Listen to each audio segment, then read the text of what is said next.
What up, world? It's your boy Charles Brown back again for another Talking Facts. Hit that like button, hit that subscribe, and hit that notification bell.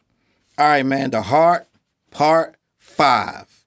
Kendrick Lamar, I want to say about 11, 12 hours ago, dropped a song off of his upcoming project. The song is called The Heart, Part 5.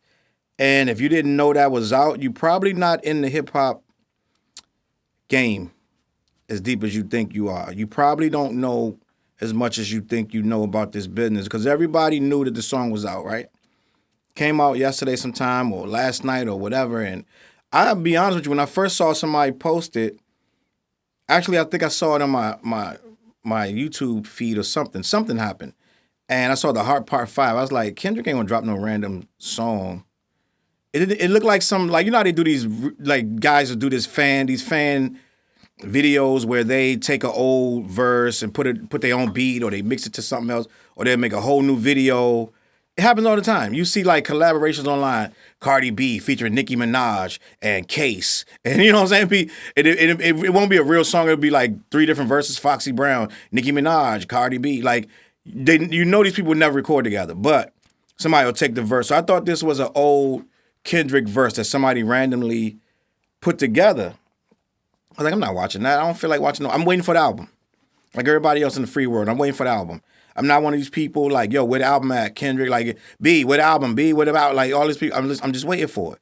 Because when it's ready, he gonna put it out, right?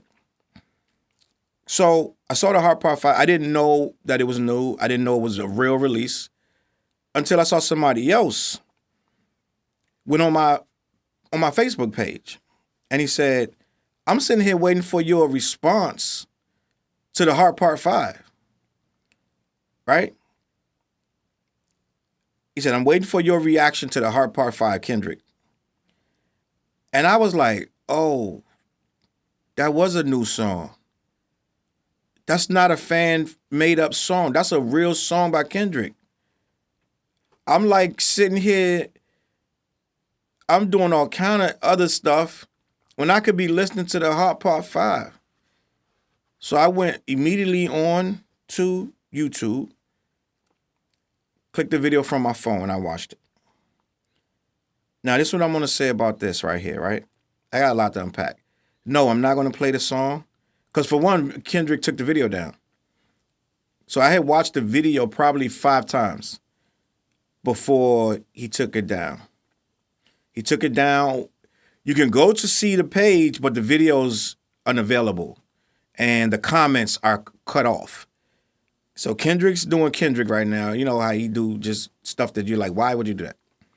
Video was already in 11 hours, had 5 million views.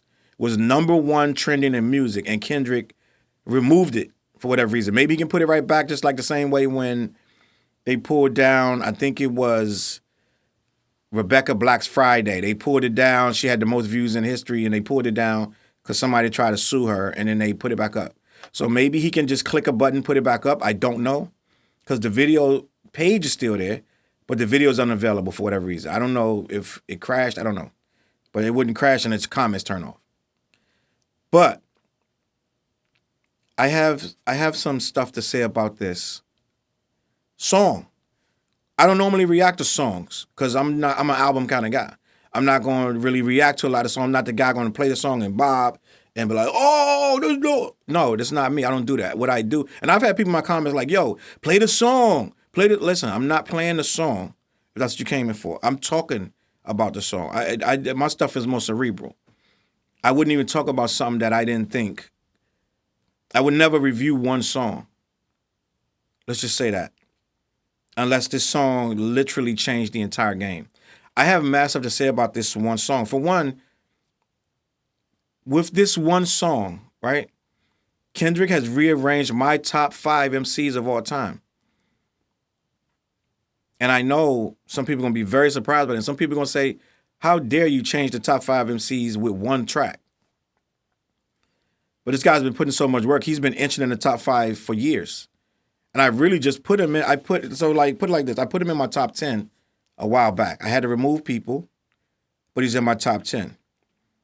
But my top 5 was always as follows. KRS-One, Rakim, Big Daddy Kane, Jay-Z, and Nas. Right? And then my top 10 would continue to go on, and it would be Tupac would be in there, Scarface, LL Cool J, Ice Cube, and that 10th person would interchange with, I want to say, Eminem, and it was, did I say Biggie? I think Biggie, I might, no, did I say Biggie? I don't think I said Biggie. It's supposed to be Biggie in there. So let me reiterate. So it's KRS-One, Rakim, Big Daddy Kane, Jay-Z, Nas, Biggie, Scarface, Tupac, Ice Cube. I think I said LL Cool J and I said Eminem. That might be 10, that might be 11. I don't remember for sure. It's early. I've been up for hours and I've been traveling.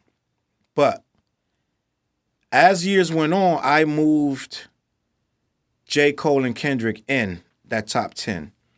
And I had to take some people out. So I'm going to leave it up to you to figure out who got taken out. You can take out whatever two you want to take out, right? But J. Cole and Kendrick were moved into that top 10 just for what they do for the culture, which this word has been reintroduced by Kendrick. What J. Cole and Kendrick have been doing for the culture. Now, with that being said, I hate doing top 5, because top 5, you're going to leave out a 6th person that is super important. Like my top 5, and somebody going to be like, what, no Tupac? What, no Biggie? Right? And in certain situations, if you give me enough thought, I would put Tupac and Biggie before I would put Big Daddy Kane or like a Nas or Jay. I'm never taking Nas. But in the end of the day, it would fluctuate. But with this one record, The Heart Part 5, right? This is going to be really crazy for me to say. I bumped all them MCs out of the number 1 spot. I put Kendrick in the number 1 spot of rappers in the history of rap. I am 100% confident with that. I'll argue with anybody that Kendrick has now become the best rapper in the history of rap. And I'm going to tell you why. First, this song. Let's start with the song. They replayed Marvin Gaye, right? I Want You. Replayed it. I don't think they sampled it. They replayed it. Kendrick tapped into literally the pulse with that word culture, right? Black culture is way more than just one thing. It's something you can't, unless you lived it, you can't imagine this. No one can describe this. No one can teach you this. You had to live this, right? You had to have cousins, sisters, brothers, uncles, aunts around you. You had to have grandparents that told you things you could have never known. You had to have run-ins with authority figures. You had to have run-ins with people who are not always nice people. You had to go to schools that weren't always that great, right? To truly understand what this is about, and especially with hip-hop, right?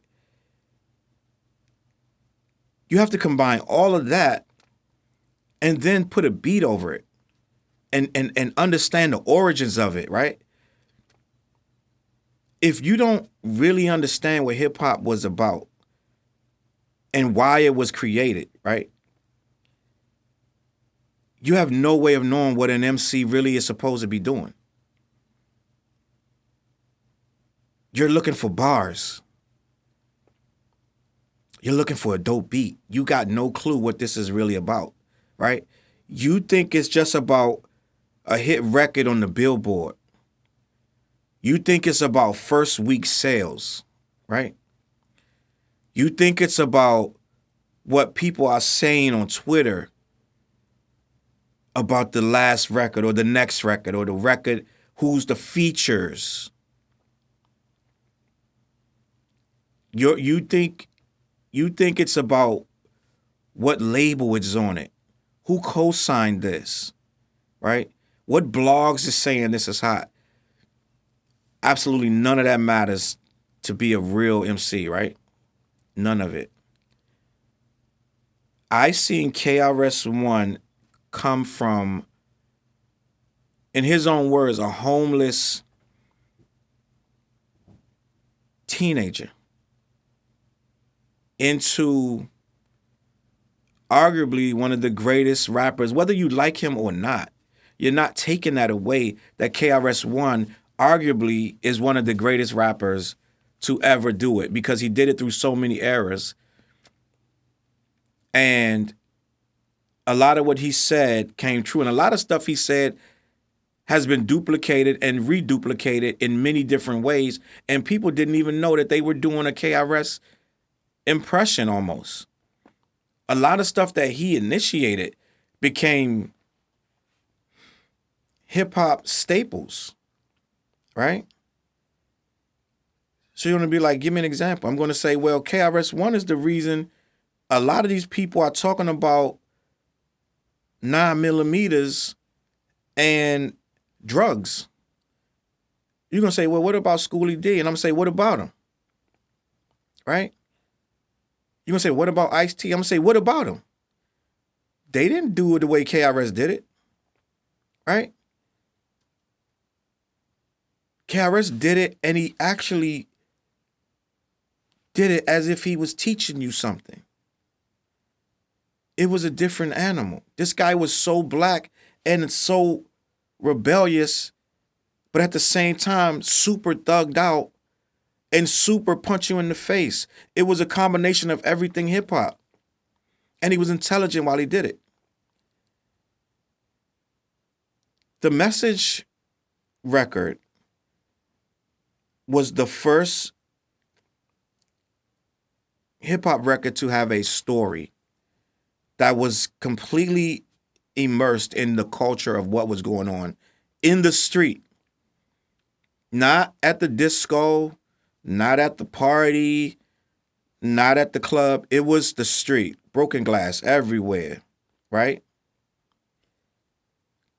It was about everything that's going on in that hood that's bad. The dilapidated buildings, the poor living conditions, going to jail when you're just a kid, being raped in jail. There was a lot of stuff they were discussing on that record that it made you sit down and think about it. You had to consider your own life if you were that kid swinging in a jail cell with a rope, with a noose around his neck or whatever, because he killed himself because he couldn't take it. It hit you. You were like, wow, that kid got dealt a raw deal. And from that day forward, hip hop became the news. It was the main purpose of it. Also, you were supposed to be dope and be fly and all this and that, and have these big dookie rope chains, have a Benz and an Audi and a Saab and a Yamaha Suzuki, but you also were supposed to be saying something, right? After Grandmaster Flash and the Furious 5 dropped the message, you had to at some point say something, right? And not just about yourself. So you're going to say, you still ain't explain how this one song moved Kendrick into the best MC in the world. Now, I didn't say the greatest lyricist. I would tell you Nas is the greatest lyricist to ever do it. Nas is the greatest lyricist. Lyricist, right? Nas.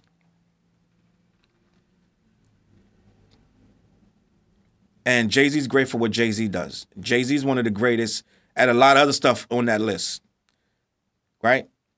Beats dudes by leaps and bounds with mostly everything that it takes to be a rapper. But with this song, the reason you can't just jump, you can't make one song and become the greatest MC ever. Kendrick been doing this for arguably, I want to say, 12 to 15 years at a super high level and never has let you down. This guy has never thrown a brick album. Never. Never thrown a brick single. This guy is going up against arguably one of the most talented artists since Michael Jackson when he goes up against Drake. Right? You're talking about a guy who can sing and rap and does perfect features, has the backing of Lil Wayne, Nicki Minaj, and everybody, Future, everybody else in the game. And I'm speaking of Drake. And Kendrick still came out and beat him. And it's not just about sales. And Drake is a great artist. But remember when Drake dropped, I think, what was it? It was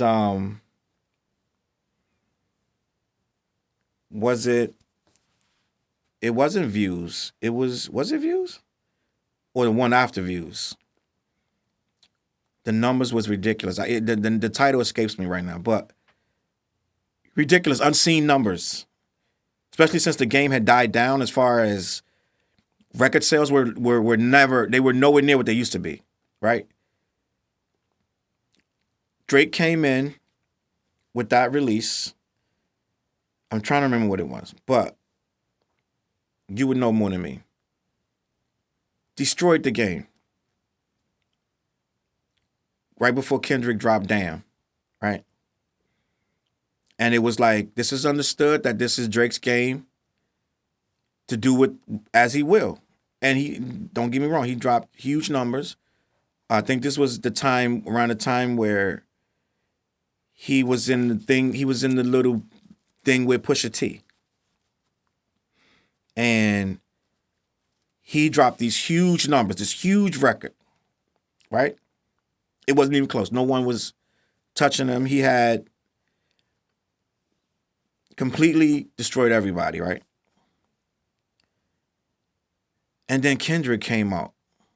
This is right around the time, I believe, right before Black Panther and all that. And he dropped Damn. And he beat Drake's numbers convincingly. This is a man that's just rapping. And mind you, not making hit records. He's not trying to.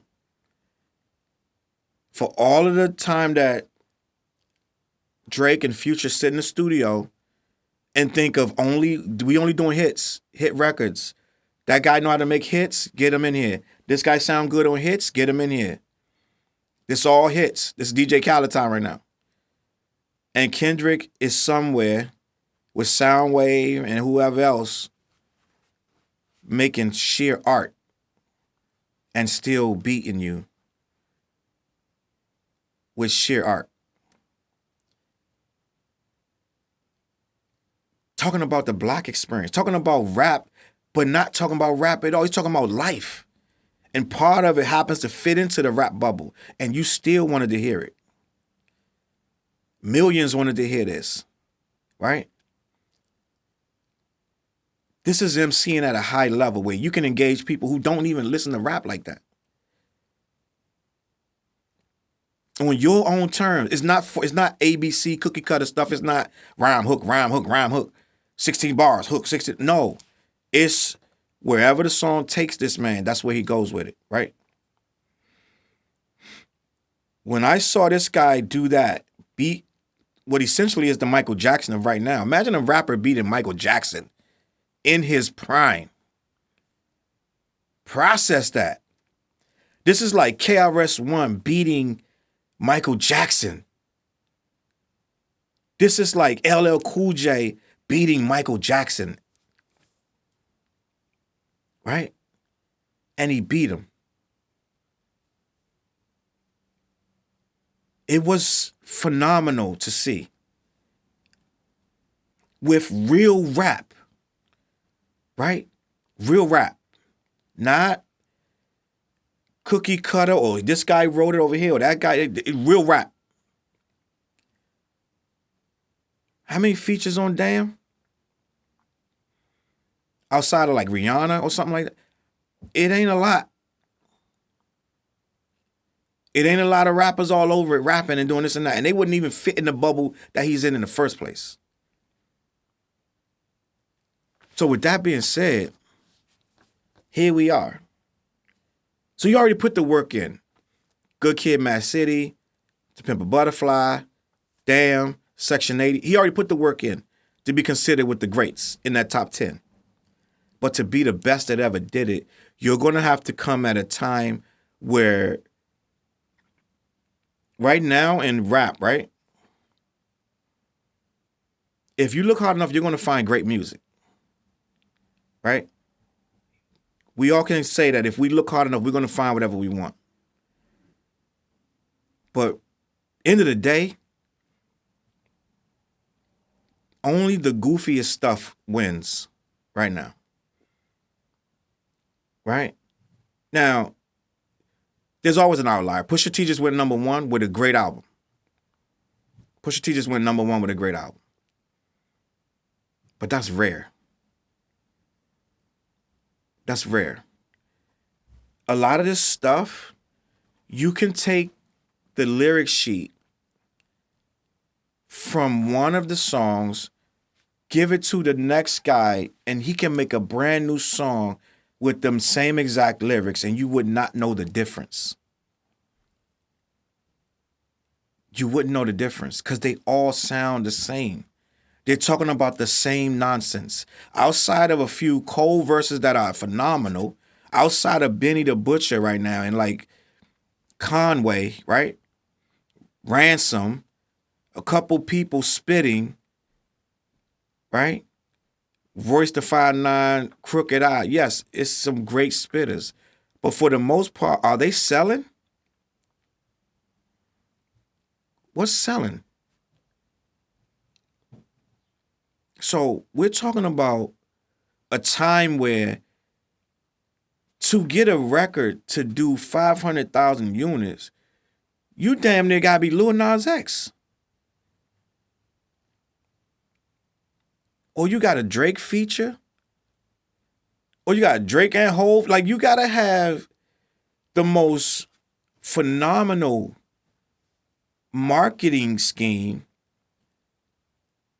Your PR team gotta be A1.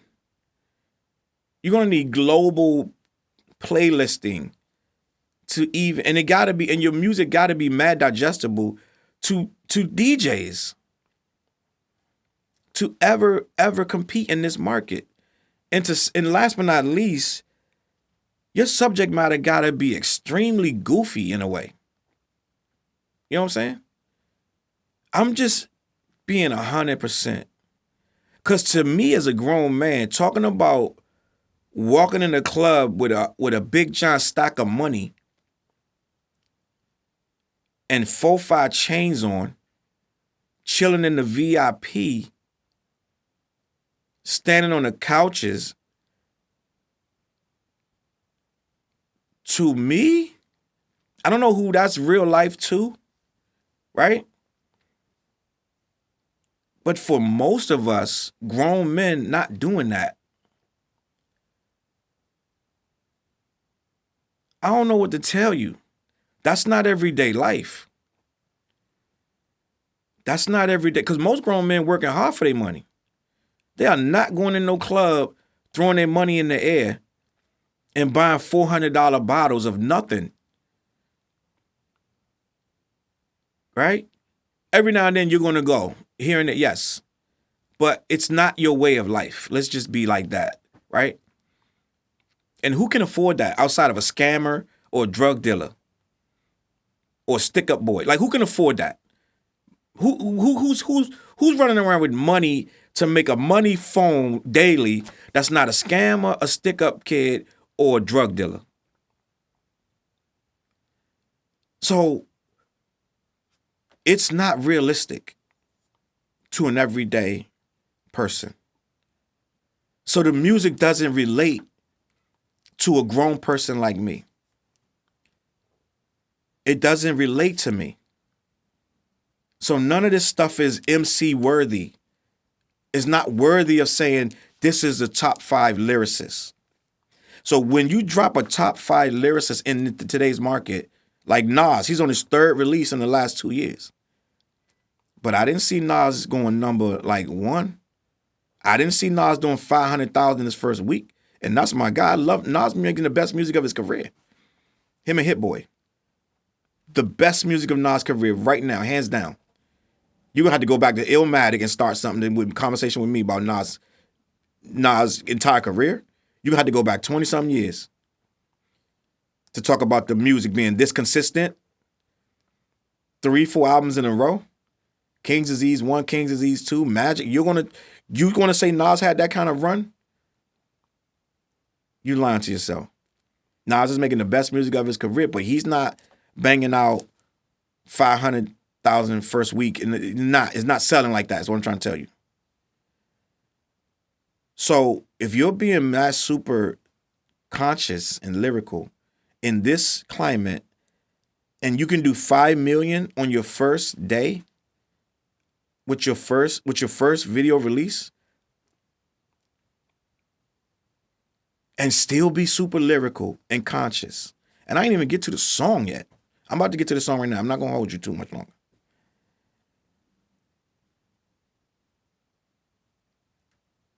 Jay-Z can't do that. Kendrick ain't 21. He ain't no Coi Leray. Right? This not no kid. This guy pushing 40. He ain't no kid. He ain't talking about childish things. And this guy has just handed you a video that I'm going to talk about. The video. The Heart Part 5, which he took down for some reason. This video is amazing. I'm going to tell you why I feel like this is the greatest rapper ever alive. Who would have had the courage to do this video? Who would have had the courage to get away with morphing into OJ, Kanye, Jussie Smollett, Kobe Bryant, and Nipsey Hussle in the same video and never change the scene? Ain't no cars in it. Ain't no clothes. This guy got a white t-shirt and a bandana. And he morphed into some of the most controversial people in the history of culture. And he's the only one could have did it and pulled it off. Because it means something. It's all relative to what he's talking about. In the song, he's talking about, it seems that he's talking about being shot and murdered and what his thoughts are after that and why it happened in the first place. And he's talking to the killer when he turns into Nipsey Hussle of who pulled the trigger on him and what he feels. He felt like he did what he needed to do, but now that guy's soul is in jeopardy, right? It's a whole lot of stuff in here. You couldn't break this whole thing down with 10 hours of talking about it. It goes so many places, but they all are relatable to the experience of being Black in America. And the simple fact of the matter is, I'm not entertaining people, right? You know how you can have open dialogue? I'm not dialoguing with you if you don't like this song. If you don't like this song, we have zero to talk about because you probably don't understand what MCing is about. And I'm done arguing with people who grew up on hollow rap, right, with no substance, and they think they know what this is about. And you want to try to argue your opinion when you don't have a clue what hip-hop and MCing is about. Right? And I can't teach you that. It takes years to understand what this is about. If you don't know, you have to say something on that microphone. Not every time. But sometimes you got to be able to bring a clear and concise message about what's going on around you. And not just you, right? The reason this guy is the greatest MC on earth, because he's not just talking about himself. He's talking about all of us at the same time in one simultaneous voice. He's saying what all of us want to say and putting it into words. No one's doing that. Tupac used to do that. Right? People may critique Tupac. He didn't use the biggest of words. He didn't have the most intricate of flows. He didn't put a whole bunch of rhyming words in one sentence and go. He didn't do all of that, but he spoke. That's why he's still in people's top 5 to this day, right? He spoke about the culture eloquently. And yeah, he was he was controversial and he contradicted himself. But we are not a monolith and we are all contradicting. The entire experience, there is no one way to be. There is no one thing. It's all convoluted. It all is extremely intelligent and extremely dumb at the exact same time. With all of it. And if you can maneuver it and put it into words and put it on paper, like this man did with this song, I have to call you the greatest MC of all time. Right? You can say, but Charles, KRS-One's still alive. These guys you name it, they all still alive. Yeah, they're still alive, but they're not doing it like this kid is doing it. This kid is unapologetically bringing you blackness at a high level and making millions of people listen to it. He don't even explain nothing. It's like Donald Glover. Doesn't explain nothing to you. I love that. Because when you start explaining, then you open to people forming an opinion of your explanation and start telling you you're wrong. Right? I love that Donald Glover and I love that Kendrick don't do a lot of explaining. They just do the art. And the people that understand are going to get it. Right? This is art, buddy.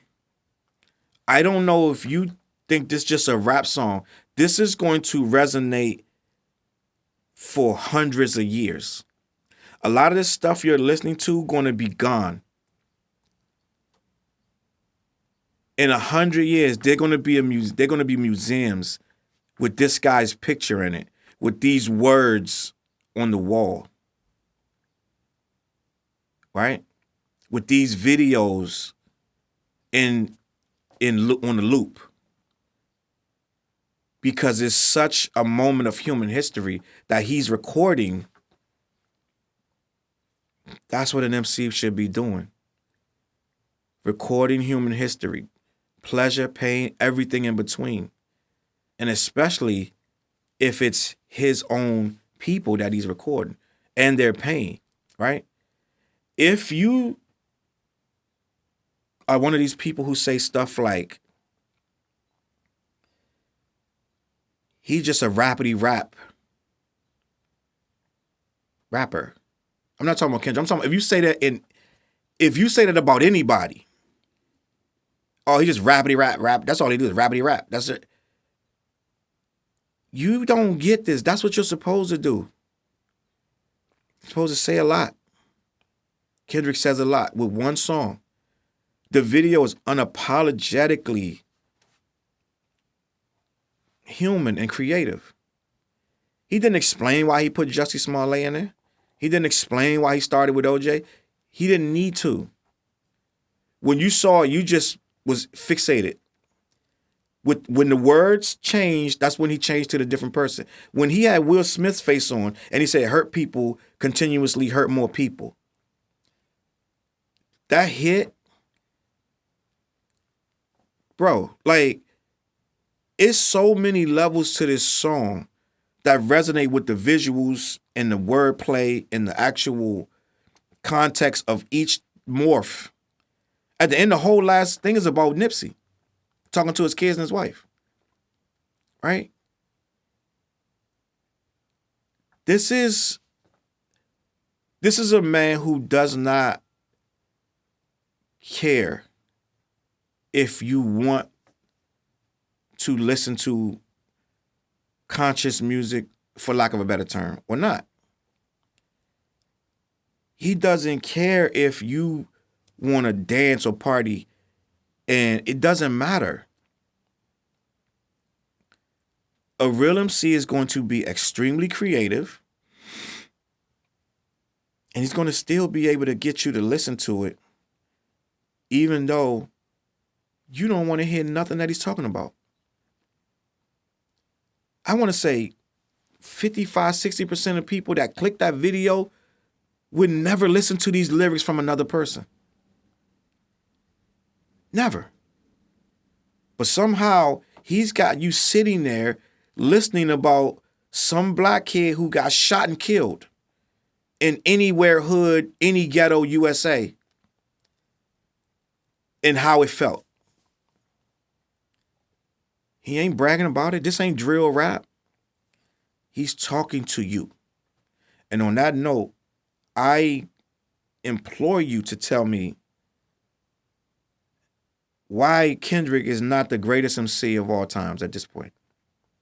Please get in the comment and explain to me why someone's better. And you're not going to be able to say anyone in the last 10 years or 15 years is the greatest MC. We're going to, just before you get started with naming people, goofy names, right?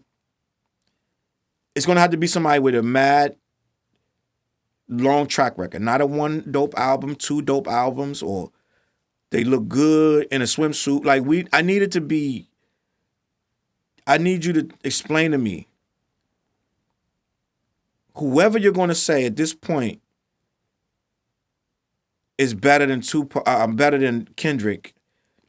Even if you say Tupac. Tupac died at 25.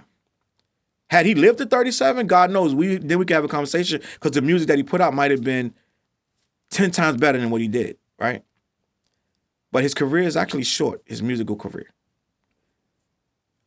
And he had so much going on outside of the studio, it's going to be hard to make him the number one MC, because he could have accomplished so much more had he lived, right?